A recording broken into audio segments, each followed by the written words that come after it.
Hi అండి, welcome to పెసెస్ kitchen. ఈరోజు వీడియోలో రవ్వ అప్పం ఏ విధంగా తయారు చేయాలో మీకు చేసి చూపించబోతున్నాను.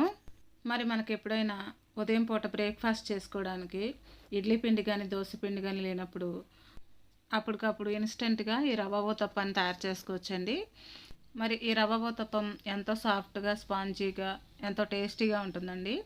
మరి ఈ రవ్వ ఊతప్పాన్ని ఏ విధంగా తయారు చేయాలో దీని ప్రాసెస్ ఏంటో వీడియోలోకి వెళ్ళి చూసేయండి. ముందుగా ఒక బౌల్ తీసుకొని 1 కప్పు వరకు ఉప్మా రవ్వ వేసుకోవాలి. దీన్నే సెమోలినా సూజీ అని కూడా అంటారు. ఇప్పుడు దీంట్లోనే 1/2 కప్పు వరకు అటుకులు వేసుకోవాలి. ఇప్పుడు దీంట్లోనే 1/2 కప్పు వరకు పెరుగు వేసుకోవాలి.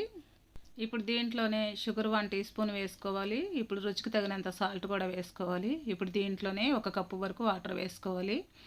ఇప్పుడు ఇదంతా కూడా మొత్తం మిక్స్ అయ్యేటట్టు ఒకసారి బాగా కలుపుకోవాలి. ఇప్పుడు ఈ విధంగా కలుపుకున్న తర్వాత దీని మీద మూత పెట్టుకొని ఒక 15 నిమిషాలు దీన్ని నాననివ్వాలి. ఇప్పుడు 15 నిమిషాలు అయిన తర్వాత మూత తీసి చూస్తే మనం వేసుకున్న ఉప్మా రవ్వ అటుకుల్ని పెరుగు వాటరు బాగా అబ్జర్వ్ చేసుకొని ఈ విధంగా నానిందండి. ఇప్పుడు ఒక మిక్సీ జార్ తీసుకొని ఇప్పుడు నానిన ఉప్మా రవ్వ అటుకుల్ని ఈ మిక్సీ జార్లో వేసుకోవాలి. ఇప్పుడు మిక్సీ జార్లో వేసుకున్న తర్వాత 1/2 కప్పు వరకు వాటర్ వేసుకోవాలి. ఇప్పుడు దీన్ని మేము మూత పెట్టుకొని ఈ పిండిని బాగా స్మూత్గా మిక్సీ పట్టుకోవాలి. ఈ విధంగా మిక్సీ పట్టుకున్న పిండిని ఒక బౌల్లో ట్రాన్స్ఫర్ చేసుకోవాలి. అలాగే మిగిలి ఉన్న పిండిని కూడా ఇదే విధంగా మిక్సీ పట్టుకొని ఈ బౌల్లో వేసుకోవాలి. ఇప్పుడు ఈ పిండిని ఒకసారి మొత్తం మిక్స్ అయ్యేటట్టు ఒకసారి బాగా కలుపుకోవాలి. ఇప్పుడు దీంట్లో 1/2 టీ స్పూన్ వంట సోడా వేసుకోవాలి. అలాగే దీంట్లో 1/2 నిమ్మ చెక్క రసం కూడా పిండుకోవాలి. మనం ఇన్స్టెంట్గా తయారు చేసుకుంటున్నాం కాబట్టి ఈ పిండిలో వంట సోడా నిమ్మరసం వేసుకుంటే ఈ పిండి బాగా పొంగి ఫ్లఫీగా ఎంతో సాఫ్ట్గా వస్తాయండి. ఇప్పుడు ఈ రెండింటిని కూడా మొత్తం మిక్స్ అయ్యేటట్టు ఒకసారి బాగా కలుపుకోవాలి. బ్యాటర్ కన్సిస్టెన్సీ ఈ విధంగా ఉండాలి. ఇప్పుడు దీన్ని పక్కన పెట్టేసుకొని ఇప్పుడు స్టవ్ మీద ఒక ప్యాన్ పెట్టుకొని బాగా హీట్ చేసుకోవాలి. ఇప్పుడు 1 టీ స్పూన్ ఆయిల్ వేసుకొని ఇప్పుడు ఒక టిష్యూ పేపర్తో దీన్ని తుడిచేసుకోవాలి.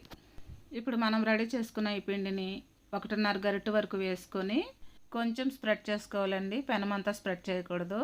ఇప్పుడు ఈ విధంగా స్ప్రెడ్ చేసుకున్న తర్వాత ఇప్పుడు ఈ రవ్వ పాన్ని లో టు మీడియం ఫ్లేమ్లో 1 నిమిషం సేపు కుక్ చేసుకోవాలండి.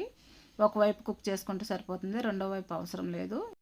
ఇప్పుడు మరలా ఇంకొక రవ్వ పాన్ని వేసుకొని 1 నిమిషం సేపు లో టు మీడియం ఫ్లేమ్లో కుక్ చేసుకోవాలి. ఇప్పుడు ఈ రవ్వ పాన్ కుక్ అయిందండి. ఇప్పుడు దీన్ని తీసుకొని ఒక ప్లేట్లోకి వేసుకుందాం. మిగిలి ఉన్న పిండిని కూడా ఇదే విధంగా వేసుకోవాలండి. అంతేనండి, ఎంతో ఈజీగా అప్పటికప్పుడు ఇన్స్టెంట్గా ఈ రవ్వ ఊతప్పాన్ని తయారు చేయడం చూశారు కదా.